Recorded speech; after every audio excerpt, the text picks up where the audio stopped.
अस्सलाम वालेकुम dear student. आज हम डिस्कस करेंगे Newton's third law of motion. तो न्यूटन्स थर्ड लॉ हमें क्या बताता है? हमें ये बताता है कि for every action there is equal and opposite reaction. पहले तो हम लिख लेते हैं, for every action there is an equal and opposite reaction. ठीक है, अब इसका मतलब क्या है? इसका मतलब ये है कि हर एक्शन का एक रिएक्शन होता है। सपोज करें ये दो बॉडीज, बॉडी ए और बॉडी बी आपस में कांटेक्ट में है, तो बॉडी ए बॉडी बी पर फोर्स लगाएगी, इसको कहेंगे F A B, the force exerted by body A on body B. इस तरीके से बॉडी बी बॉडी ए पे फोर्स लगाएगी, इसको कहेंगे फोर्स एफ बी ए। ये जो दोनों फोर्स होंगे ये मैग्नीट्यूड में इक्वल होंगे पर डायरेक्शन में अपोजिट होंगे, यानी हम इसको ऐसे लिखेंगे F A B is equal to minus F B A. ठीक है, अच्छा एक बात याद रखिएगा, इन बॉडीज के भले कितने भी मासेस हों, सपोज करो अगर मैं कह रहा हूँ एक बॉडी जो है वो 5 किलोग्राम की है और दूसरी बॉडी जो है 50 किलोग्राम की है। अगर 50 किलोग्राम की बॉडी 5 किलो बॉडी पर 100 न्यूटन फोर्स लगा रही है, तो 5 किलोग्राम की बॉडी 50 किलोग्राम बॉडी पे कितना फोर्स लगाएगी? तो वो फोर्स सेम लगाएगी। इसी तरीके से अगर मैं आपसे कहूँ एक वेन है और इस वेन की कोलिजन हुई एक, समझें कि ठीक है, बटरफ्लाई से। सो जब ये वेन इस बटरफ्लाई के साथ कोलिजन करेगी तो कौन ज़्यादा फोर्स लगाएगा, किस ऑब्जेक्ट पे ज़्यादा फोर्स लगेगा? तो हम कहेंगे दोनों ऑब्जेक्ट पे एक जितना ही फोर्स लगेगा।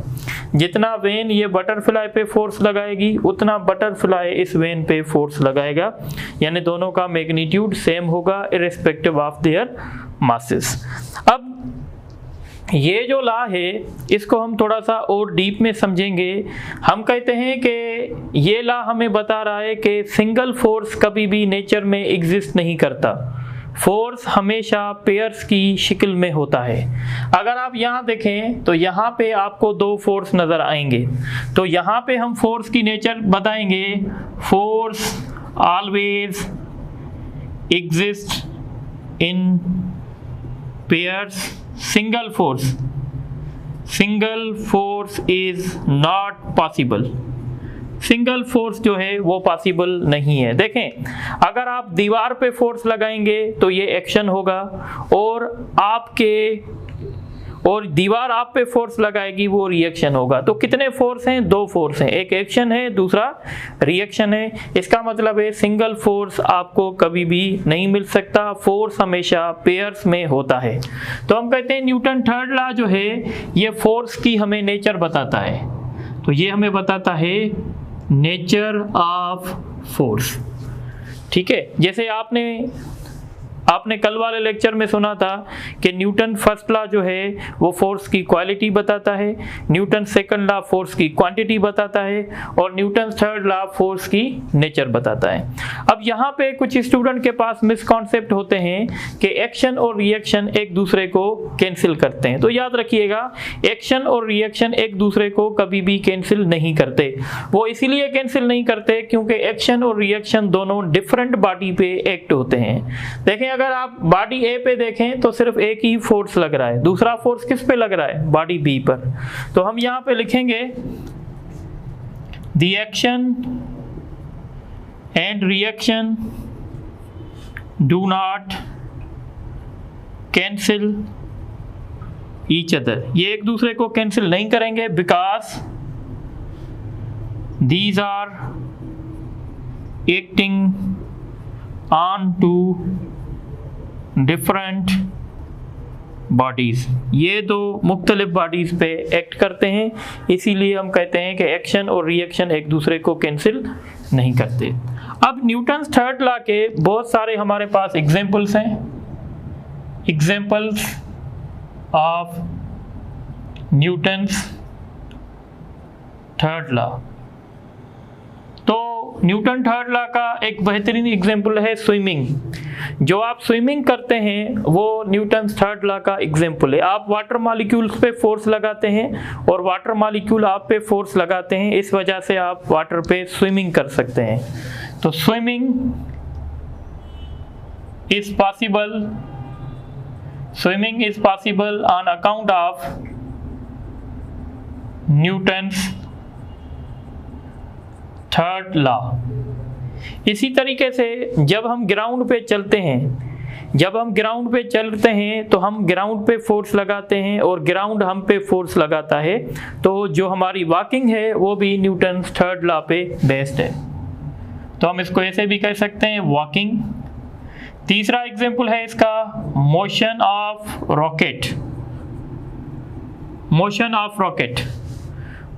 रॉकेट क्या है? देखें, रॉकेट के अंदर फ्लू गैसेस होती हैं, ये फ्लू गैसेस बर्न होकर बाहर की तरफ आती हैं, तो ये एक्शन होता है और उसकी वजह से एक अपथ्रस्ट फोर्स क्रिएट होता है, ये एक किस्म का रिएक्शन होता है।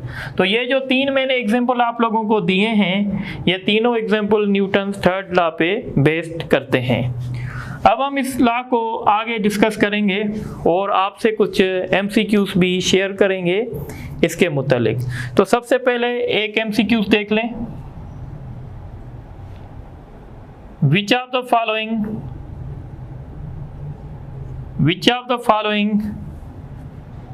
is incorrect for Newton's third law?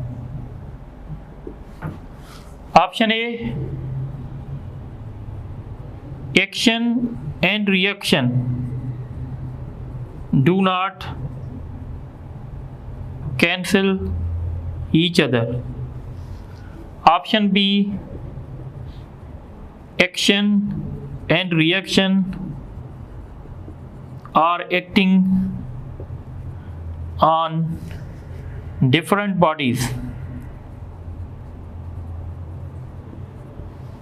Option C, action and reaction are equal in magnitude. Option D,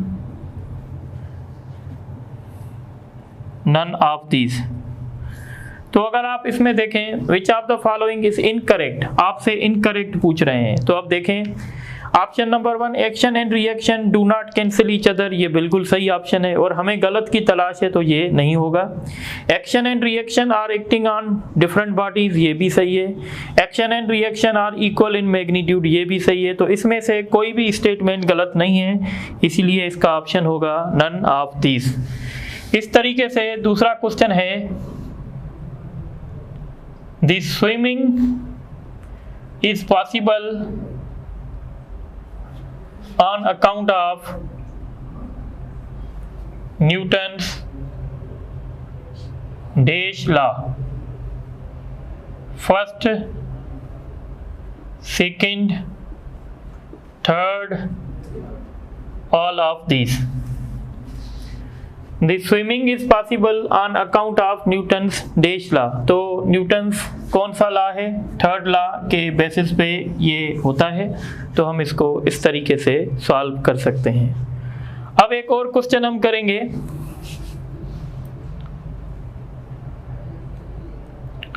Two blocks having masses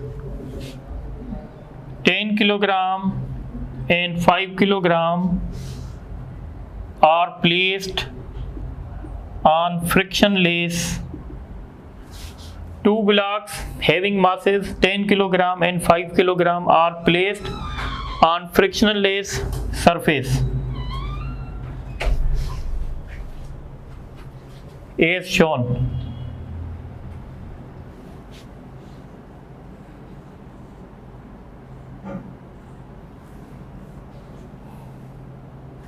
block A, block B 10 kilogram block B 5 kilogram. This is surface.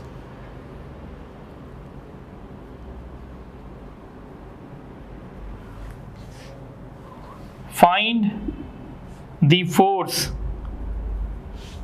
Find the force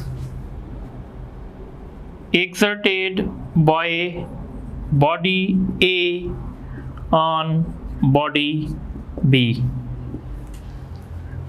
Option A 60 Newton, option B 40 Newton, option C 20 Newton, option D 10 Newton. अब ये question आपके पास paper में भी आ चुका है और ये question बहुत ही इम्पॉर्टेंट है, यहाँ पे इसको फोकस करें आप, ये बहुत ही इम्पॉर्टेंट क्वेश्चन है। अब थोड़ा सा आप कॉमन सेंस यूज़ करेंगे। ये वाले जो क्वेश्चंस होंगे ना, ये मैं आपको जनरल बता रहा हूँ। जनरल में क्या करूँगा, आपको एक फार्मूला भी ड्राइव करके दूंगा। देखें, ये कंसीडर करें हमारे ये दो ब्लॉक हैं, इस ब्लॉक का मास A है, ये ब्लॉक का नाम A है, इस ब्लॉक का नाम B है, इसका मास M1 है, इसका मास M2 है, और ये फ्रिक्शनल लेस सरफेस पे पड़े हुए हैं और यहाँ से इस पे फोर्स अप्लाई हो रहा है F। इसका मैग्नीट्यूड कितना भी हो सकता है, हम जनरल बात करते हैं। देखें, यहाँ से सबसे पहला जो क्वेश्चन होगा एक्सेलरेशन का, व्हाट इज एक्सेलरेशन। तो एक्सेलरेशन जितनी ब्लॉक M1 में आएगी उतनी एक्सेलरेशन ब्लॉक M2 में आएगी, यानी दोनों ब्लॉक आपस में जुड़े हुए हैं, इस वजह से हम कहेंगे दोनों में एक्सेलरेशन सेम आएगी। और एक्सेलरेशन जब हम फाइंड करेंगे तो हम क्या करेंगे, दोनों का मास आपस में सम करेंगे, यानी एक्सेलरेशन फाइंड करेंगे F divided by M1 plus M2, जैसे हम करते हैं फोर्स डिवाइडेड बाय मास, तो टोटल मास हमने ये कर दिया। अब ये पहला पार्ट होगा एक्सेलरेशन फाइंड करने का। जब आपने एक्सेलरेशन फाइंड कर लिया है ना, तो अब आप ये फाइंड कर सकते हैं नेट फोर्स एक्टिंग ऑन ए पे नेट फोर्स कितना एक्ट करेगा। तो नेट फोर्स का मैंने आपको पिछले लेक्चर में फार्मूला बताया था, F = ma। आप नेट फोर्स किस पे फाइंड कर रहे हैं, ए पे फाइंड कर रहे हैं, तो नेट फोर्स का फार्मूला होगा mass of A and acceleration. तो ए का मास ma ही है और एक्सेलरेशन कितनी है F, ठीक है, सॉरी इसका मास है 1, ठीक है, और M1 M2। अगर मैं इसको ऐसे लिखूं, ये अगर मैं F को बाहर निकाल दूं, M1 upon M1 plus M2 multiplied by F लिखूं तो बिल्कुल सही होगा। ये फोर्स मैंने फाइंड किया, ये फोर्स किस पे लग रहा है, बॉडी A पर नेट फोर्स लग रहा है। इसी तरीके से मैं तीसरा क्वेश्चन आपसे पूछ सकता हूं, net force on body B, body B पे नेट फोर्स कितना होगा, तो वो भी आसान होगा। आप ऐसे फाइंड कर सकते हैं FB = मास B बॉडी का मास और मल्टीप्लाइड बाय एक्सेलरेशन। तो B बॉडी का मास कितना है M2 और एक्सेलरेशन कितनी है F divided by M1 plus M2। तो FB बराबर होगा,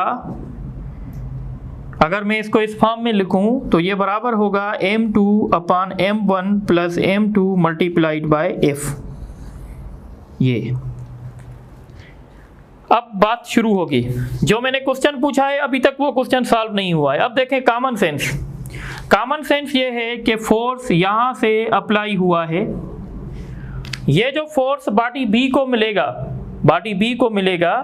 ये बॉडी B को जो नेट फोर्स मिलेगा वो डायरेक्ट नहीं मिलेगा, वो किसकी मदद से मिलेगा, वो A की मदद से मिलेगा।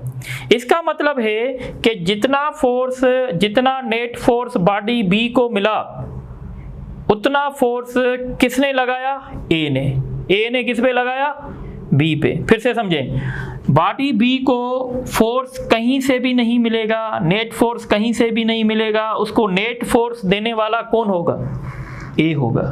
अगर बी को नेट फोर्स मिल रहा है सपोज करें 10 न्यूटन, बॉडी बी पर अगर नेट फोर्स एक्ट कर रहा है 10 न्यूटन, तो इसका मतलब है बॉडी ए ने बॉडी बी पर कितना फोर्स लगाया, 10 न्यूटन। और कॉमन सेंस है कि अगर बॉडी ए बॉडी बी पे 10 न्यूटन फोर्स लगा रही है तो बॉडी बी बॉडी ए पे कितना लगाएगी, तो वो भी 10 न्यूटन लगाएगी। यानी कहने का मतलब यह है कि अगर आपसे पूछा जाए force on body A exerted by body B, force on body A exerted by body B, या आपसे पूछा जाए force on body B exerted on body A, तो ये हमेशा FB के बराबर होगा, ठीक है। और याद रखिएगा अगर मैं एरो ऐसे करूंगा तो ये फिर आपकी बॉडी A हो जाएगी और ये फिर आपकी बॉडी B हो जाएगी। A में उस बॉडी को कंसीडर कर रहा हूं जिस साइड से फोर्स अप्लाई हो रहा है। ये थोड़ा सा नोमेनक्लेचर अपना क्लियर कर दें तो इस टाइप के न्यूमेरिकल्स अब आप लोगों के लिए इशू नहीं होंगे। अब आपसे क्या पूछा जा रहा है, अब हम आते हैं इस क्वेश्चन पे। Two blocks having masses 10 kilogram and 5 kilogram are placed on frictionless surface as shown, find the force exerted by A on B. तो अब ये बॉडी हमारी ए है, ये बॉडी हमारी बी है। अब फोर्स कितना एक्सर्ट करेगी ए बी पर, तो हमें क्या फाइंड करना चाहिए, हमें फाइंड करना चाहिए कि बी पे नेट फोर्स कितना होगा, क्योंकि हमें पता है बी पे जितना नेट फोर्स होगा वो कौन लगाएगा, बॉडी बी पे जो फोर्स लगेगा जो ए लगाएगी वो बराबर होगा जो नेट फोर्स होगा बॉडी बी पर। और ये कैसे फाइंड करेंगे, तो मैंने आपको लिखा है, मैंने आपको बताया है m2 यानी इसका मास कितना है 5, टोटल मास 10 + 5 कितना होता है 15 और मल्टीप्लाइड बाय फोर्स तो 1 और 4, तो हम इसको करेंगे तो ये हो जाएगा 20 न्यूटन। यानी बॉडी ए ने बॉडी बी पर कितना फोर्स लगाया 20 न्यूटन, तो बॉडी बी बॉडी ए पर कितना लगाएगी, वो भी 20 न्यूटन लगाएगी, क्योंकि एक्शन और रिएक्शन का मैग्नीट्यूड हमेशा इक्वल होता है। तो इसका राइट ऑप्शन होगा सी, ठीक है। यानी तीन फोर्सेस के फार्मूले सेम होंगे, ए ने बी पे कितना लगाया, बी ने ए पे कितना लगाया और बी पे नेट फोर्स कितना लगा, ये तीनों ही फोर्स एक बात हैं, तो आप उनको ऐसे कैलकुलेट कर सकते हैं। जिस बॉडी पे नेट फोर्स पूछेंगे ऊपर उसका मास रखेंगे, नीचे दोनों का मास सम करेंगे और फिर उसको फोर्स के साथ मल्टीप्लाई कर देंगे तो आपको मिल जाएगा। सपोज करें अगर आपसे नेट फोर्स बी का पूछ रहे थे तो आपने ऊपर मास किसका रखा, बी का, नीचे आपने मास को सम कर दिया और मल्टीप्लाई कर दिया फोर्स के साथ। अब ये जो नेट फोर्स बी पे लग रहा है, क्योंकि बी को डायरेक्ट फोर्स नहीं मिल सकता, तो बी पे लगाने वाला फोर्स कौन होगा, ए, यानी बी को जितना नेट फोर्स लगा वो ए ने दिया, और कॉमन सेंस है जितना ए बी पर फोर्स लगाएगी उतना ही फोर्स बी ए पर लगाएगी। तो आई होप कि आप मेरी बात समझ गए हैं। तो ये क्वेश्चन आप नोट करें, फिर आगे चलते हैं।